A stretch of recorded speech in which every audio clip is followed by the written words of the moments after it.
Hello and welcome. You're watching NewsX. I'm Rishabh Gulati. This is your appointment primetime viewing on NewsX. We've been at it for 6 months. The purpose has been very clear. There needs to be a mind space, an energy, an enthusiasm in this country from all the great things that we are capable of doing and are currently doing as Team India. We don't make a $5 trillion economy simply hoping that Elon Musk will make it for us or Sundar Pichai will make it for us. There is so much good here already happening, and we are all team players in this boat called India.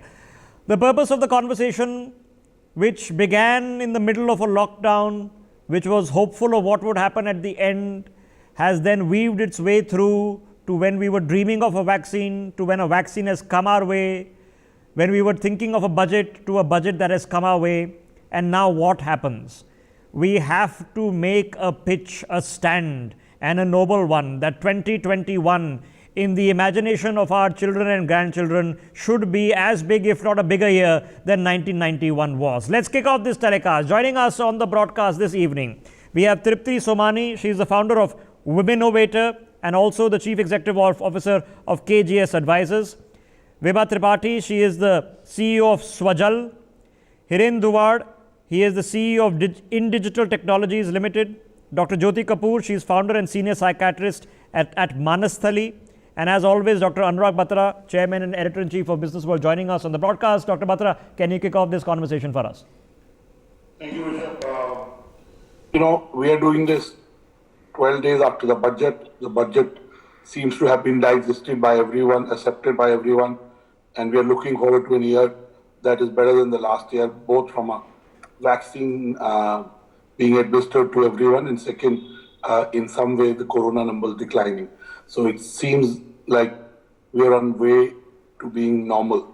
Normal meaning pre-COVID. So let me ask all the panelists what their reaction to the budget is and how do they see the budget vis-a-vis the sector they operate in, and do they see the numbers that the Prime Minister has set out over the next 5 years being met through this budget, because this will create the base for the next 10 years. So let me first bring in Ms. Tripti Somani Singhal. Tripti ji, what is your viewpoint on the budget, especially for SMEs? Do you think it will be able to unleash the animal spirits of SMEs? Does it act as a catalyst for, growing SMEs? So I will start with a very positive, that definitely the budget we were expecting, is not something which, is not in our favor, or in favor, but I'll talk about both the aspect of what the expectation would have been and would have really helped us during this COVID time. But starting on a positive note, definitely one change of one-person company where, you no more needs a minimum capital requirement of INR 1 lakh rupees for setting up OPC, and it can be easily converted into a private or public limited company. This is definitely a great help in including the relaxation for NRIs and removal of the threshold requirement for the paid-up capital. And even we saw that the reduction in the, the number of days for NRIs, like from 180 to 120 days. This is helpful. This is definitely helpful. The one-person company, favorable comments by our finance minister, action taken is quite helpful. And I see really a good focus on the innovation and technology in the fund allocated for the same. And I think the startup funding ease by GIFT City, IFC route, is also something which will help international funds relocate to India and avail the tax exemption. So this is definitely all these initiatives are in favor. Even government, extend to eligibility for claiming tax holidays till 31st March 2022 is again a favorable aspect. But I think the most important aspect which we were looking overall from the MSME startup viewpoint was GST. GST is something which is a pain point for everyone. And I could only see one expectation which I really felt was the need is the GST accrual system converted to the receipt system. It could be a great, great help for our ecosystem, because at this time, even if I'm not getting my payments, I'm still liable to pay my GST on time. Working capital, you can understand during COVID how many debtors have gone bad and what is the complications, people are struggling. This could be indirect finance to our SMEs and our startups. So I would. Okay. So I'll tell you in terms of the GST rationalization, and in certain sector, GST is inconsistent, if I may use the word. Those demands have been long-standing, and maybe in the next phase of redressal of issues in a dynamic environment, the finance minister may look at it. But my hunch is that the GST rates in certain sectors may need rationalization and reduction, but I don't see them happening. I don't see, because the moment it is done for one sector, there may be a representation from multiple sectors. So I don't see the finance minister tinkering with that. Let me bring in Hiren. Hiren, give me your view on the budget and what does it do for your sector and your company? Sure, Anurag. So I represent health tech segment or digital health segment. From the segment perspective, it's a welcoming budget. There is a good increase of 137. Just to in the past budget also the outflows have gone up, but the expenditure hasn't happened. So while the outlays were increased, the actual spending didn't happen. Clearly post-corona, if there's one industry for which we need to plan in advance, we need to invest, is our healthcare infrastructure, health tech, and any allied health sector. So clearly, while it is welcome, we would listen to you on how it impacts your sector, because your sector in the last 11 months lost about $2.5 billion, including the neighborhood GPs, which are the SMEs of the healthcare sector. So the sector really needs help. So go on, how do you see the increased outlay for health and overall the budget thrust on health? Yeah, so I'll restrict myself to the digital aspect of healthcare rather than talking elaborately about the overall healthcare sector, which is being impacted. Though the outsider view is that healthcare is booming, but which is not the actual case. We have seen doctors practicing going down, especially the acute segment. Elective surgeries going down. We have lived one of the healthiest season or last year in our lifetime in terms of the health and meeting with the doctors. We've traveled less, we've eaten at homes, yeah, and we've been more grateful for what we have. Between Absolutely. These three factors, I think our health and immunity has been better. Totally Absolutely. agree with you. Absolutely. When it comes to digital, for a digital company like us, this has been a foundation year. In fact, everybody got digital because there was no physical meetings. Even take this broadcast, rather than studio, we are still able to do it on a virtual platform. So digital companies like us got, great advantage and recognition of the situation, and pharma, which was typically more conventional industry, now getting disrupted, and what we are seeing in last year and now going forward will definitely get good disruption because of digital. Coming back to the budget and budgetary aspect, we see country taking the lead. If you look at the vaccination, not only vaccination production, but also implementation through CoWIN application or even identification via Arogya Setu. So digital is at core. We believe that yes, with government ambitious more on Atmanirbhar Swasth Bharat Yojana, which is announced this time, digital is going to be at core, which will help to reduce the budget.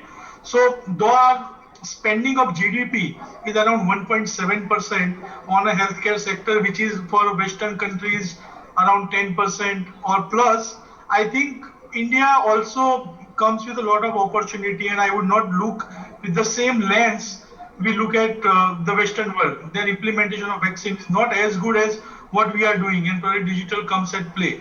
So I am very hopeful on the budget, especially in the health tech segment, and digitalization of healthcare services will not only reduce the overall budget burden, but also we see a lot of tremendous growth and disruption happening from now.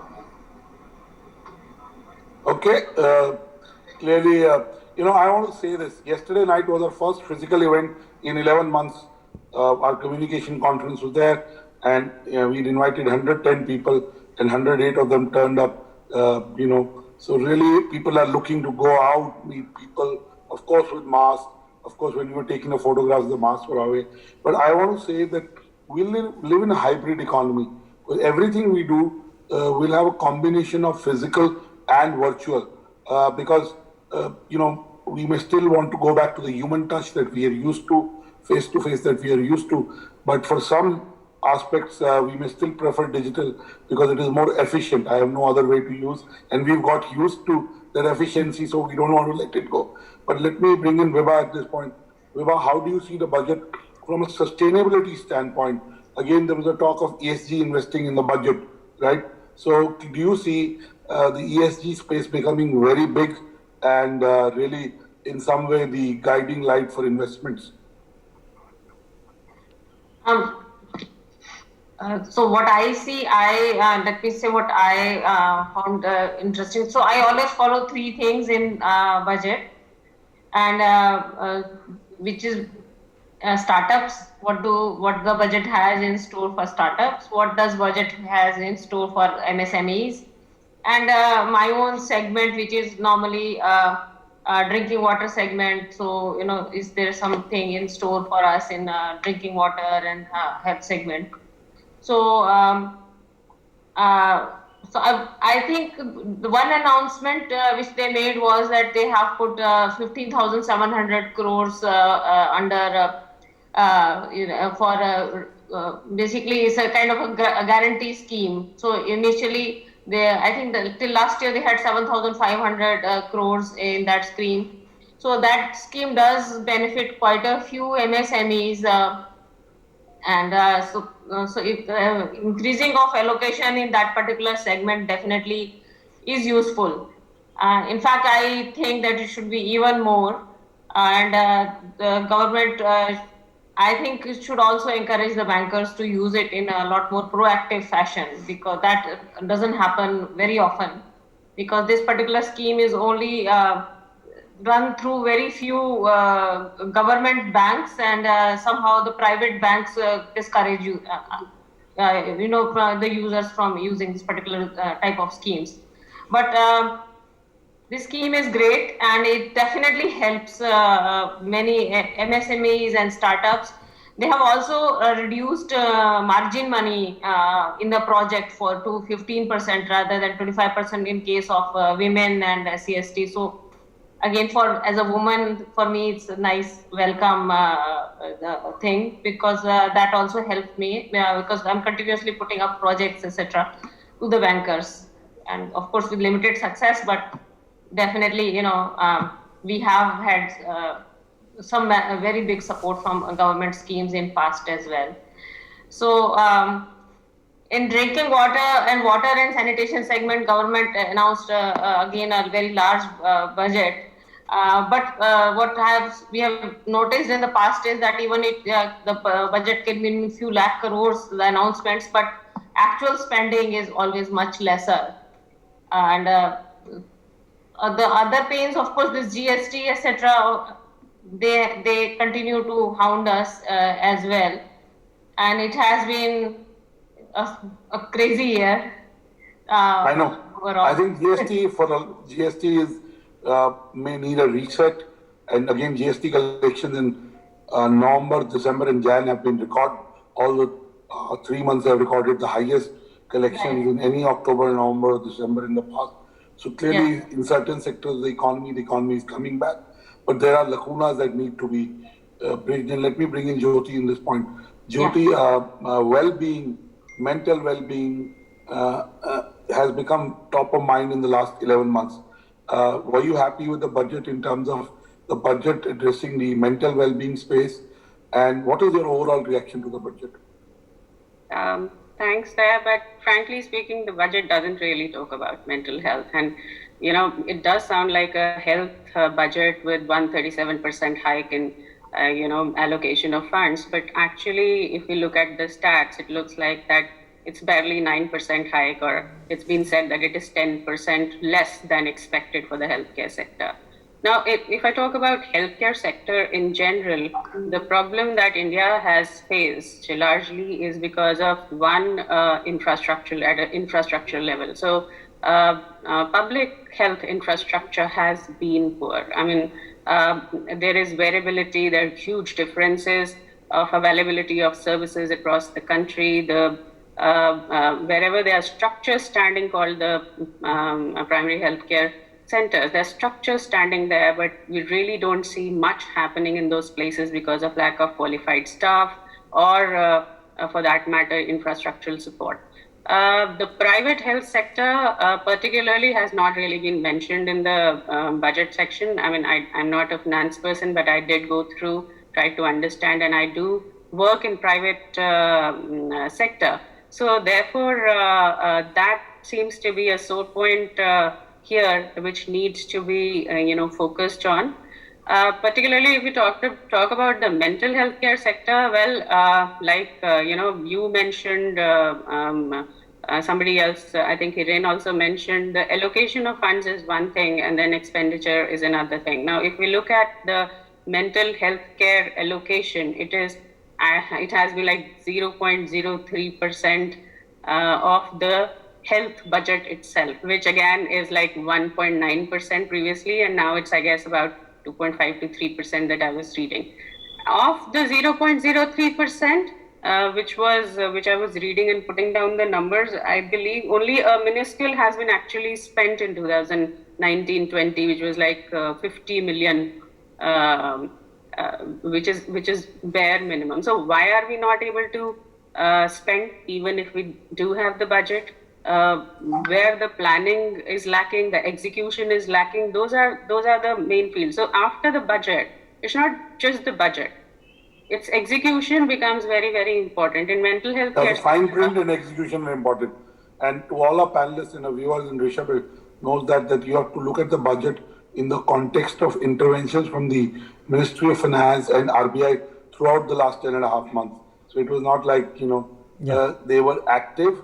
So they had a limited fiscal leeway, and within that leeway, they delivered the budget. And to be fair to the finance minister and the Ministry of Finance officials, I would say in terms of the intent, vision, and what they've outlined, it is a progressive budget. It is a budget for the reset of the country. And there were no negative taxes in it. There was no COVID cess, there was no property tax, there was no inheritance tax. So clearly, absence of these expected negative measures kind of also spurred the market. But let me also ask you, Jyoti, as a entrepreneur, you may look at it differently, but as a person who pays tax, the personal finance regime was not tinkered with much, except anybody who's above 75 years doesn't need to file income tax returns. The scrutiny is now cannot be opened beyond 3 years. Earlier it was 6 years. So these two major tweaks were there, but there's been a long-standing expectation to either do away with the income tax, which is very bold, or to at least bring it down further to a flat. So that didn't happen, and that's been an expectation in many budgets. So do you see that from a household budget standpoint, I'm not talking necessarily, do you see that in some way they've been disappointed? See, you are right there. If you look at the world at large, we know that we are paying far more income tax compared to many other countries around, and we do expect that we could pay less. The other thing is that in the COVID era, many of us have, it's not just the healthcare sector in general, but many of us have, had to take a cut when it comes to, income. We have lost a lot of income. So there was this TDS cutting up to 7.5%, but then you have to pay it later, isn't it? So yes, that was something that was expected, that probably this fiscal year and probably later, those areas would be taken care of. But unfortunately, they were not. And there is another important aspect, and that is the insurance aspect. Now, in healthcare sector, insurance is very, very important, and I don't see much happening. In insurance, there was the Minister talks about privatization of insurance, and also there's one big question that everybody has: how will the government get enough money to be able to keep its commitments internally and externally? And divestment, and especially the divestment of LIC, will alone need for that, expenditure. So clearly there is a mention to insurance, and that's a sector that possibly will see unlocking over the next 2 to 3 years. Let me now go to Tripti. Vibha, the reason I asked you about ESG is when you talk of water, ESG and water go along, right? For a long time, we've not looked at our resources as replenishable. While we know they're replenishable, I think for the first time we know that apart from profits, the planet matters, people matters, and most importantly, purpose matters. And our purpose is to be able to nurture the earth. I mean, I keep saying it's a very arrogant statement that we will save the earth. I mean, who are we to save the earth? Mother Earth will save us. Earth has, kind of the ability to save itself over. It has saved itself over many, many centuries and continue to save itself. I think we have to save our habitats. We will not. So that's why sustainability in a deep way has to become part of the investing philosophy.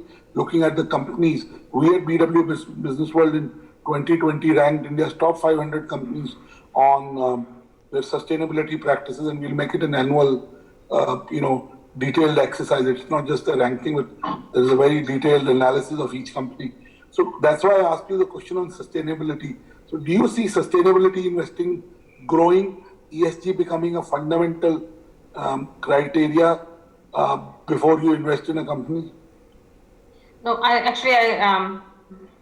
so sustainability, I've little not understood GST. You're linking GST with sustainability? No, I'm talking about ESG, environment. ESG, okay. ESG. So the government has started to focus a lot on, companies that are ESG compliant, which is they're basically environment friendly. Okay. So that's what that's what I was referring to because you work in the area of water. Yes. And again, yes.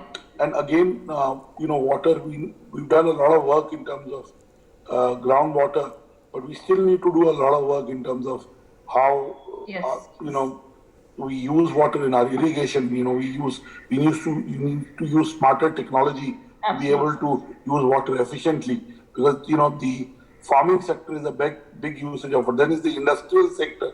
I mean, these two sectors itself are large consumers of water, so they need to replenish the water in some way. But let me go to Tripti. Tripti, SMEs are the engine of growth. SME provide employment.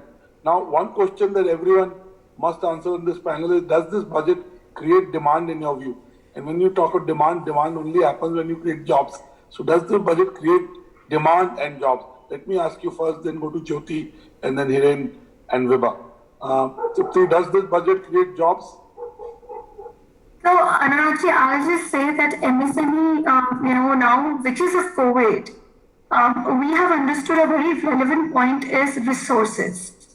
Many where I am working with a lot of clients where they were working with, if they were working with 50 people, they've reduced it to 25 and they found it more effective, because of whatever, we have gone through in last 1 year. The natural, the normal new is being more technologically driven than human resource driven. And because of the labor laws, from 1st April, all my clients are concerned about the new labor changes, labor law changes and their implications. So now a lot of intensive manufacturing based MSME, this is a very big pain point.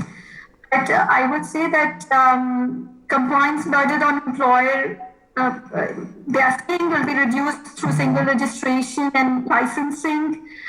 We are talking about easy access to raw material and export of value-added products. 400 all exemptions, propositions are there. Then you have reduced custom tariff. I'm saying that, on the pressure of the human resource side, the way we have learned things during COVID, there will be a lot of pressure on human resource side. But when it comes to budget and the way they're supporting MSME by reducing the custom and giving credit disciplines for NBFCs of minimum 100 CR with minimum loan size of around has been from existing 50 lakhs to 50 lakhs rupees. I mean from 20 to 50 lakh rupees. This will help all this financing. But on the other side, today the existing loans, with the existing relationship with banks have to be given preferences. Otherwise, my MSME will go back. So, on the relationship and the confidence, the banks have to be trained for showing in the client who are struggling at this time is something we have to cannot be ignored, and it has been completely ignored. Because I may, as a finance ministry, approve 100 CR, 2000 CRs as a loan, but if my banker is not ready to take that risk of giving and supporting an MSME, this will not go anywhere. And that's where I'm saying again and again, this is something we wanted a budget for, to train and to expose our finances to be ready for such exposure, the risk. I would again come back a very, very relevant point on MSME. When I was talking about GST, I was talking rates deduction. I was talking about payment on receipt, not billing. So we normally today have to accrue GST on whatever invoice we raise. I may get the payment or not, I have to pay the GST. That can range from 20 lakh rupees to 50 lakh rupees as one bill, and the GST amount I have to pay on time. And if that would have been changed, you are saying, Anurag, you just said that the collection was great GST. Government could have simply done it on need basis. When you get this, you make the payment. And since people are under so much struggle, they're not recovering money.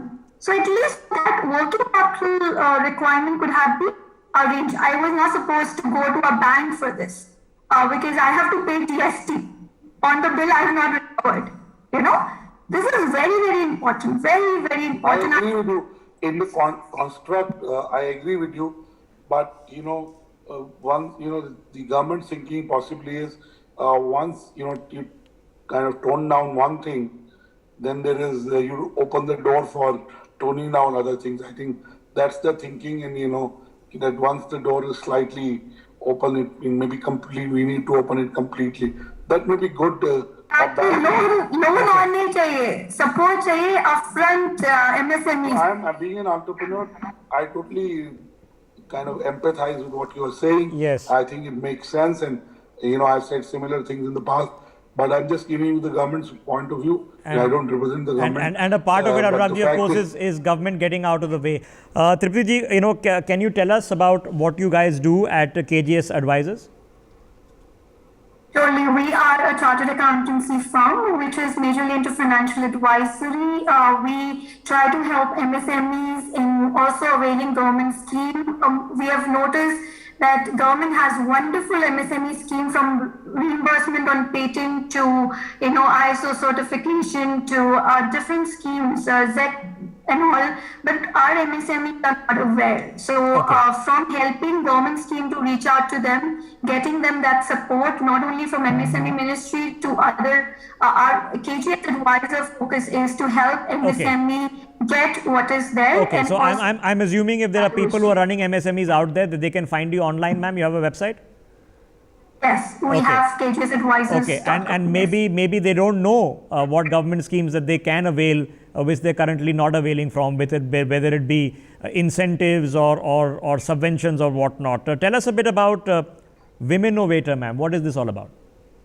So Womennovator is a virtual incubation for women, and the word hasn't come because of COVID. It was launched in 2014. We understand women are working 24 hours and they can't come for a training or a support program physically. And that's the reason, from helping them grow, creating the distribution network, getting them the right advice, whether it's PR, whether it's marketing, whether there's strategy and growing the business. Okay. This is what incubating them. So, ma'am, over 6 years, I mean, how many anecdotal influences have you managed to make in this space?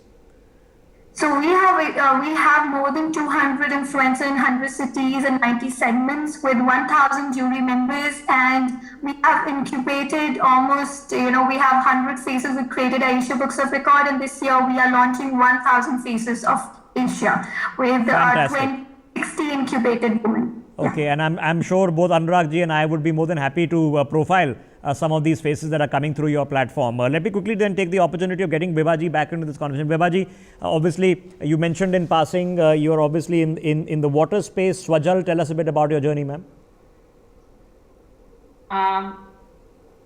Yeah, so I'll talk about my area. So yes, we are very much we are a social and environmental impact organization, and so mostly social impact is dominated by NGOs, but we wanted to start up a company which can grow in this way. So we started putting sustainable drinking water systems across India, some in villages, some in public spaces, and so it has been a bittersweet experience, and particularly last year was a hit for us because we focus also on out of home, where actually you cannot control the quality of water. So whenever we are at home, we know what kind of water there is, but when you are actually traveling, or you are in your office, or you are in railway stations and such places, you don't really know what you're drinking. So what is the portable system? Can you give us an example, ma'am? What is the kind of a system that you would help, and how would you help people get it?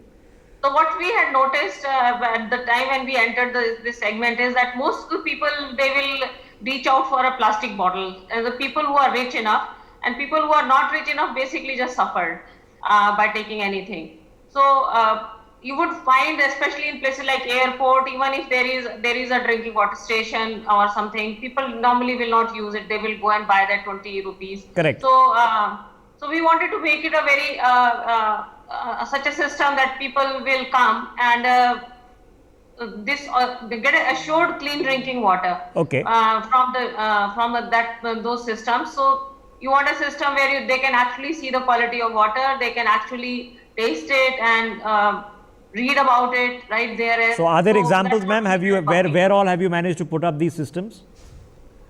So we are present in 100 plus railways, we are present in airports, we are present in many hotels. So we also started partnering with many 5-star hotels where they were using previously plastic bottles. Yeah. So we started talking to them about sustainability, and that was in their agenda list. So we supported them to replace their plastic bottles in their rooms, which you might have noticed that if you go to any hotel, it's happening. It's happening slowly. They're putting, even for the conferences that we organize. COVID was, of course, an exception, but people were coming down to putting up glass bottles because of the plastic bans, which is a good thing that's happened. Okay, that's excellent, ma'am. Happy to hear that. Hirenji, can you tell us a bit about InDigital Technologies? What do you guys do? Sure. So we are at InDigital, we are a pioneer health tech company, Rishabh. We help pharmaceutical companies to reach out to doctors and patients through our digital and disruptive solutions. We have 3 patents on our name, and we are probably leader in this segment. Okay, can you give us an anecdotal example of what that would be? How would you operationalize what you just told me? Okay, one of our product, which is a benchmark patented in India and now in US, we call it as Canopy or Wi-Fi clinic. What it does, it makes doctor's clinic Wi-Fi without internet. Right. So any patient visiting doctor's chamber will see a free Wi-Fi.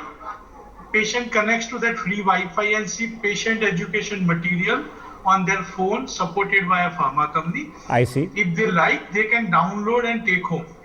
In entire process, neither patient requires any internet nor doctor requires any internet. Interesting. So are you then going to doctors? So what's your uptake like, sir? I mean, what's the business model in this? Our business model, we partner with pharmaceutical companies, right, help them to disseminate their patient education material at doctor's level. So basically where otherwise I would sit in a clinic and I would have these brochures lying around. So instead of a brochure, I can connect to your system and get information from. Fascinating. Oh, yes. What's the uptake like, sir? I mean, how many clinics, how many doctors have you managed to reach out to thus far? We are currently present in more than 25,000 clinics in India, and we have reached out to more than 75 lakhs patients with this solution. Not only that, we are our partner, won I4 Pharma Award and now present in US. Right. As a pilot, we are present in 300 Starbucks, where user while sipping a cup of coffee can read books for free. So Okay, and of course, the model can go on. The model, I mean, you can think of, in-house entertainment, airline entertainment. It's a very interesting model that you come up with. Okay, let me quickly get Dr. Kapoor into this. Dr. Kapoor, of course, you're a psychiatrist, but tell us about Manasthali. Yeah, thanks, Taisif. Manasthali is a psychiatric clinic, but it's also a mental health services integration platform. So what we do here is not just psychiatry practice, there is psychology practice, and other than the psychological interactions we are huge in telemedicine area.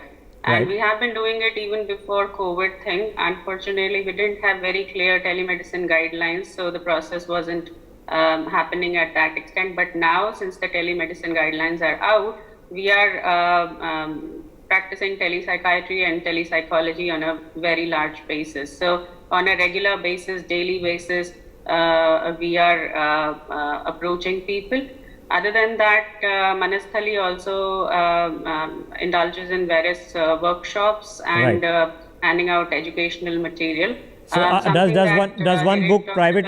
So does one book private appointments with you and your team, ma'am, or how does one reach out to you? See, one is, of course, as a psychiatrist, you have to take appointments. So yes, there are private appointments, and I also work at a corporate hospital, so we have private appointments with me, the psychologist, and the team. Right. We are also associated with a few schools and academies, wherein general counseling services are being provided. And lately, because of COVID, because things were shut down, schools had approached us for workshops online about Fantastic. managing, children's mental health while they were, stuck at home and not being able to meet people. So we have done such workshops Right. on a regular basis also. Okay, so and that is pro bono. That's not really charged or anything. All right, excellent. See, the idea in mental health sector is, and what I have seen in my career of almost 17 years now, that there is a huge ignorance. There is huge lack of understanding of what mental health issues are. And I think education is the first step. Telling people what it is the first step, and taking away the stigma is the first step. So Okay. at Manasthali, that is the primary goal. Okay, excellent. that we wanna We've been take doing away a the mental stigma. health telecast. I anchored the first session a couple of weeks ago. Another one is coming up on the 20th of February, where we spend 1 hour discussing in prime time mental health. So I'll get my team to reach out to you on that as well, ma'am. These are important things in this country. We've all experienced them over the past 1 year. Okay, thank you very much for this introduction, and really proud of all the work that If you've I done. may ask, Yeah, Anurag, sir, please. I want to ask Dr. Kapoor. She said we do telemedicine, and I'm not, telecounseling. I understand the power of technology within a collaborative, contactless, and compassionate economy, as I call it, the 3C economy. But tell us, isn't it an oxymoron? When it comes to counseling is a lot about personal touch. It is about understanding the person. So, do you think, using technology is of course able to fulfill a functional need to be at least we have a conversation and be able to counsel the person. But do you think the old face-to-face sitting across That definitely works. That Better. is what is the ideal, but we don't live in an ideal world. Now we have patients coming from Jharkhand. We have patients coming from remote areas in the country. Now psychiatric and psychological practices are such that it is not a one-time thing. It's not like you'll come and you'll get your gallbladder removed and it's done. You have to be with your doctor, with your counselor for years together on a regular basis. True. And because of the inability of people to continue follow-up, they were losing treatment, losing out on effective measures of controlling their conditions, and therefore a huge effect on the performance. Now, through telemedicine practice, that lacuna is being fulfilled. We are already aware that there are close to 4,000, 9,000 psychiatrists in the country that we talk about, and specialists are not available in most areas. I have patients in Uttaranchal, people coming down when I tell them that could you see a local psychiatrist, so they would say that we don't have access to them. So at least they have access this way. And the other important aspect is, Dr. Patra, that once we get used to this platform, it is useful. Once you get to know the person, even through a virtual medium, it's still, the facial expressions, talking to somebody, hearing somebody assure you that you're going to be fine. It's very effective. And it's been the major go-to thing for people in the past 1 year in lockdown. And it's going to continue. We know that online platforms are going to continue, at least for the corporate world. Many people are going to go for work from home scenario, work from destination scenario. So similarly, people who require help, they are people, old and disabled people who are really sick and bedridden and can't come for follow-ups. I have many 80 and 90-year-old people who are not able to visit us. Then people with serious mental conditions like schizophrenia who are unable to or are not willing to, are reluctant to come to us for treatment. Now those people, and then there are people who are unable to travel say you want a session every week, but you can't come for a session every week because of the the whole thing of getting out of the house and reaching a Okay, so actually it's been useful. Being taken care of. Okay, we have about 15 minutes left, and I know that we were in the middle of a very, very interesting conversation, and Anurag ji is going to take the last 10 minutes to ask some follow-up questions. So I'm just going to let that conversation just finish off here. Tripti ji, why don't you finish your point, ma'am, you were making on GST, because you were giving us an anecdotal example in the break also, and then I know Vibha ji wanted to add on that. Tripti ji, go ahead. So I was almost done. I just want to say that it is like I was talking about. It's not about how many loans budget has been allocated by government. It's about what could have been a savior. And like Anurag agreed, it's like definitely there's a lot of pressure on government also. And at least thanks that we don't have extra taxes like COVID cess and all, but I really feel the individual 75 years above, relaxation. I don't understand why 75. It could be anyone who has only PF, income, because it's an interest income. Okay. So I don't see any logic of doing it 75 and not 60 or. Okay, that's a very practical example. Anybody who's only has one source of income, and that's coming off interest rates from provident funds, then fair enough. Okay, Vibha ji wanted to make a point on that, ma'am. Vibha ji, go ahead. Yeah.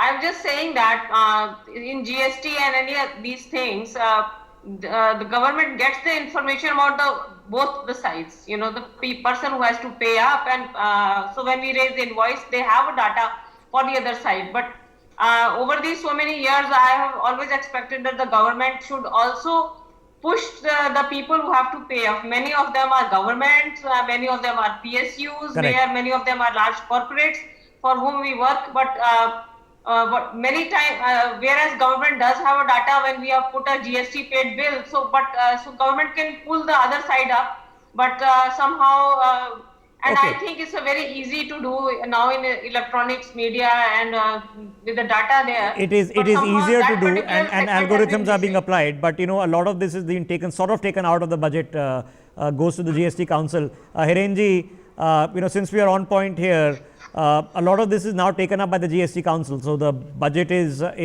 a part of the story, but not the entire part of the story. What can we do? We've come a long way in GST. I was there at the midnight telecast when it all began. But what more is left? What that makes your life easier? See, I completely agree with Trupti's comment on GST, and this is for the first time as an entrepreneur. We fear, if we generate the invoice, I have to pay the GST. So entrepreneurs are fearing to generate an invoice. I think we should cut this system. Like TDS, while paying the payment, you can pay the TDS or like GST to the government. The government, and I completely understand Anurag's perspective, which he was trying to put of government, that government don't trust people and that's why they want to collect everything in advance. But they have to also understand the scenario if in terms of bad debt, when money is not coming, a small entrepreneur will definitely get penalized. Okay, all right. For a large company, it's a rotational money, but for a smaller organization, Yeah, and especially cash flow matters in every enterprise. Cash flow matters everything, and yes, everybody's a lot of people actually have got their sort of refunds, both iTax and GST, but there are so many cases of that being delayed. And I remember, Anurag ji, at the very beginning of our conversation, before we even began this series, efficient return of the GST refunds was the most practicable, easy, no-brainer wish list for everyone. And Rishabh, every entrepreneur on the show, and especially somebody who comes from accounting or finance background, has mentioned similar points as Tripti ji has mentioned. So clearly that is a theme that runs across the mind of various entrepreneurs, and at some stage, the government may need to address that. Yeah, okay. So we got about 10 minutes left, sir. Anurag ji, over to you. Rishabh, today are you doing your show from the studio? Yes, very much. The point I want to make is that we will return back to our old habits in some cases. There are advantages of doing the studio from the show. Similarly for a doctor, similarly for a teacher, there will be the hybrid economy. But there may be days, now Rishabh knows that if he wants to do the show from his home, he can still do that, right? In his case, he lives very close to the studio, so it is not that a big deal. But the point I'm trying to make is, over the next 12 to 18 months, we'll see we were in a purely virtual economy. In every sector, we will have a hybrid economy. In events, in QSR, in hotels, which are very high contact sectors. But most importantly, in education, which had become purely online, in content consumption, which had become purely online, in events, which had become purely online, you'll see a blend, you'll see a hybrid model. Let me ask, if you had to predict two things that will happen when we have a choice. Hopefully in next 30 days, we will have a full choice as vaccination drives kind of gets to a larger number of people, and as COVID numbers go down even further, and most of us have antibodies to be able to deal with COVID. What are your top two predictions for the environment and specifically for business? Let me start with Vibhaji. And Vibhaji, ESG stands for environmental, society, and government, in terms of investing. So any fund that is able to navigate across these three very large risk factors. Yes. The environment is a risk factor. Look at what happened in Uttarakhand a couple of days back. Absolutely. Of course, societal and habit changes as have happened during the pandemic. And government policy is a very big enabler for a lot of sectors. So Vibhaji, what are your top two predictions? I feel that till date, a lot of lip service is paid in these segments, but actual concrete things do not happen because, actually we take a lot of cue from our Western world, and Western world mostly is a profit-driven economy. So, but in profit-driven economy, you cannot, take in account things like plastics in your ocean, or fish is dying, or glacier breaking. We will, Vibhaji, I disagree. We will have to, because now we know what happens in one part of the world. Right. China, what happened in China impacted everyone. So we know what happens in one part of the world is very important. And I said the profit is very important from a sustainability standpoint. But people, purpose, and planet are equally important. And possibly planet is the most important. So we must take, there is a cost to it, but we must pay that cost rather than paying an even bigger cost in the medium and long term. Yeah, so but for example, that government's privatization drive is, even though, it is laudable that government wants to raise funds, but it is not paying attention to the fact that, that privatization type of things also affect our economy. And, so those things, there need to be a lot of discussion and thoughts to happen. And I think intelligentsia has to become a major part in these thoughts before, these things have to become the part of some of our cornerstones. I'm sure progressively they will. As Tripti ji and Hiren said, I think the allocations that have been allocated need to be spent and they need to be front loaded. For example, if you want to build the healthcare infrastructure, it must be built now. I want to give you the example of one sector. Look at what has happened with, we started making these suits, PPE kits. No, they didn't exist. It's a 8,000 crore industry. We've done almost 8,000 crores of, sales of PPE kits. Now it is possible that we can do it. Of course, there is an environmental aspect of it, which we can do a separate show. So, coming to you, Hiren, what are your top 2 predictions? Same to Dr. Kapoor and same to Supti ji. So top 2 predictions, definitely I completely agree with you. From a business perspective, it is going to be hybrid model. Even in healthcare, what we call is phygital, combination of physical and digital. Be it, pharma companies approaching doctor via mix of physical and digital platforms. So tele-detailing to tele-consultation is going to be there. At the same time, physical meetings will not go away. So phygital is a new way of life. From an environmental perspective, I think, they are very slow changes. Whatever little I understand, predicting next 60 days, 90 days, I don't see any change. But yeah, good part of COVID is it has helped us to understand the importance of environments, and definitely there is a mindfulness in people, and we are now becoming more and more conscious about what is, our surroundings. So that's, I think, one positive. And what about medical tourism? 2 weeks back, the term vaccine tourism was being used a lot. Yeah. Do you see vaccine tourism and medical tourism picking up? From India perspective, medical tourism has taken a big hit. I know a couple of my good friends who are, large organization. Medical tourism has suffered a lot. Next 1 or 2 years till the time travel becomes a regular norm, medical tourism will continue taking that hit. So I don't see in the near future medical tourism improving, but maybe after 2 years there should be a positive trajectory about medical tourism. Okay, not in the short term, but in the medium long term. Not in the short term. Dr. Kapoor, do you think the mindset towards mental well-being will become, more deeper, if I may use that term? Do you think we will, like we do regular health checkups, we do ECG, we do, body checkups, so on. Do you think we'll, going to a psychiatrist or a counselor will no longer be a stigma, and we'll do, consultations with mental health experts more often? I'm talking of urban scenario.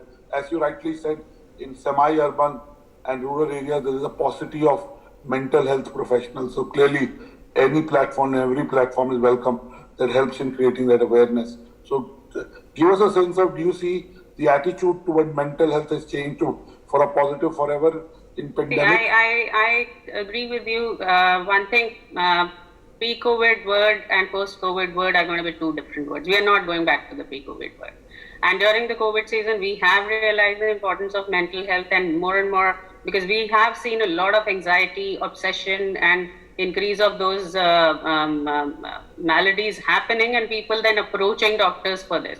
Second thing is that because of telemedicine and telepsychiatry being popularized, and the fact that now we have clear telemedicine guidelines since last year, which was long due, it's going to be the next thing, especially in the field of mental health, because people are still able to assess and get treatment and follow up through this vertical. You can't go and get a surgery done online. Of course, for that you would need to visit a hospital, but yes, you can. You can't do manufacturing online. You can't do a surgery online.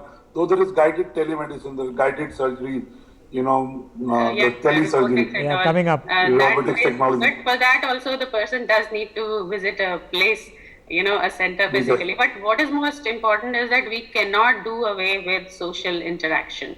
I was going to ask you that, Dr. Kapoor, that now that we got used to not meeting people that often, do you think we would still crave for meeting people, having a cup of tea, coffee, sitting across the table, talking to someone? Yes, we are social animals, and I don't think that we are de-evolving or evolving into anything different. Soon, it's important to have social interaction, and in fact, see, from the financial, because we have been primarily talking about the financial implications. The financial implications of mental health related issues are huge. WHO has said that India will lose about $1 trillion in the next 2 decades if the mental health situation of the country doesn't improve. We have, every few seconds a person committing suicide in this area. So there are huge financial implications of Yeah, underperformance, stress, productivity. anxiety.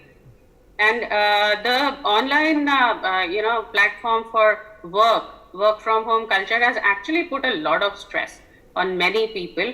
And there have to be, a new system has to emerge out of it. So what I see happening is, for the corporate world, a new system emerging wherein work from home will also have certain, proper structure. It needs to have structure. Schools definitely need to open. Children need to go out and meet people. In Delhi, the schools Do have that. opened, as you know. Yeah. Yeah, And the children are excited about going to schools. they are. I have 2 kids and they're going crazy sitting at home, so they want to go to school, same- which is same important, here. which Same is here. necessary. But yes, we are able to prioritize things better now, I believe. Okay. We know that what's Absolutely. important, I what's think you not. put it beautifully. We are able to do that. Final word, Tripti ji, from a business, SME, startup standpoint, what are the 2 things that will change permanently once we have a choice? Seems that we'll... So I would just correlate to say that from the real estate to domestic tourism to education, the NEP new policy which education has, and the way we have seen, I was 6 years old and she is on, on the classes online, things have changed. I see this as a savior of time. A lot of travel in Delhi, in a lot of places where we were traveling, our kids were traveling today, they are spending 1 hour in class, but at least that's very, very effective. We know at least what their strength point are, is bringing a lot of transparency. Okay. We can understand our kid, even if that person is spending 1 hour, we can analyze it. Whether it's our Okay. real estate, we can see a complete change. I'm saying that in real estate, we have seen people moving from their own properties to co-works in different locations. For example, I had 4 offices pre-COVID, now I've reduced it to 3 because I could see that I would prefer to have my local, level, maybe somewhere in Gurgaon, somewhere in, Ghaziabad, instead of my people traveling, because now employee is not ready to Okay, come. so They it's are- going to be, we've run out of time, ma'am. I'm sorry to interject you. It's been a fascinating conversation. But yes, that's it. And this is why we are having this conversation, because it's a conversation that needs to be had. We have to have a collective voice in what the new India is, to understand it better and to build it better. Gone are the days when everything is government. Government simply now needs to get out of our way. For more such videos, subscribe to the NewsX YouTube channel, hit the bell icon.